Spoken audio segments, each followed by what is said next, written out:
Le numéro 13 de la JLMB, qui est le premier que nous vous présentons en mode confiné, est consacré aux droits de l'urbanisme et de l'environnement, et particulièrement à la matière des sanctions pénales. Nous publions plusieurs arrêts de la Cour d'appel de Liège qui abordent finalement la totalité de la matière sous tous ses aspects. Plusieurs arrêts, notamment, abordent la question du délai de 60 ou de 90 jours, dans le cadre duquel le procureur du roi doit faire part à l'administration de l'urbanisme ou de l'environnement de sa décision d'entreprendre des poursuites pénales suite à l'information qui lui était donnée d'un procès-verbal de constat d'infraction. Quelle est la mesure précise de cette information pour que le délai de 60 ou 90 jours commence à courir? Plusieurs autres décisions intéressantes, parmi lesquelles je relève un arrêt de la Cour d'appel de Liège du 6 mai 2019, qui porte sur la question de l'incidence d'un permis de régularisation. Entre le jugement dont appel et la saisine de la Cour, ou plutôt le moment où la Cour avait à se prononcer, un permis de régularisation avait été délivré, mais il n'avait pas été entièrement mis en œuvre par le prévenu.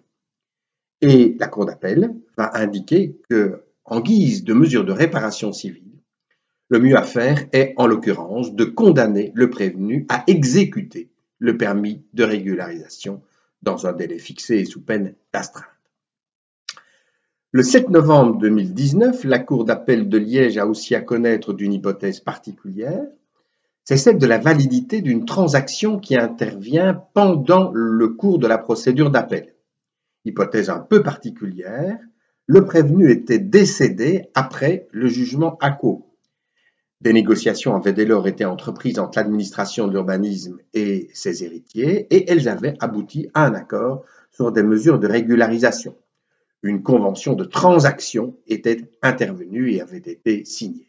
Mais la Cour d'appel de Liège indique qu'il ne lui est pas possible de lui donner effet dans la mesure où, à partir du moment où les poursuites pénales étaient en cours, le recours à la méthode de la transaction n'était plus possible.